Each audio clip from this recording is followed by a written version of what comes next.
সামাজিক যোগাযোগ মাধ্যমে সম্প্রতি একটি ভিডিও ভাইরাল হয়েছে, যেখানে দেখা যাচ্ছে একটি ছোট আকারের গরু বাছুর দোকানের টিনের চালের ওপর উঠে পড়েছে। চাঞ্চল্যকর এই ঘটনাটি ঘটেছে একটি গ্রামীণ বাজারের সারিবদ্ধ দোকানের সামনে। ভিডিওতে দেখা যায় গরুটি চালের উপর অবস্থান দেখে নিচে উৎসুক জনতার ভিড় জমে যায়। অনেকেই মোবাইলে এই অদ্ভুত দৃশ্যের ভিডিও ধারণ করছিলেন। গরুটি চালের উপর অস্থিরভাবে নড়াচড়া করছিল এবং এক পর্যায়ে এটি টিনের চাল থেকে নিচে লাফিয়ে পড়ে। নিচে দাঁড়িয়ে থাকা লোকজন গরুটি পড়ার সাথে সাথে সেটিকে ধরার চেষ্টা করেন। সৌভাগ্যবশত নিচে পড়ার পর গরুটি সুস্থ ছিল এবং কোনো বড় ধরনের দুর্ঘটনার খবর পাওয়া যায়নি। তবে কিভাবে গরুটি টিনের চালের উপর উঠল তা নিয়ে এলাকায় বেশ হাস্যরস ও কৌতূহলের সৃষ্টি হয়েছে।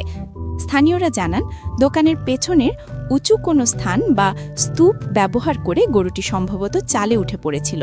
ভিডিওটি ফেসবুকে ছড়িয়ে পড়ার পর নেটিজেনরা নানা ধরনের মন্তব্য করছেন।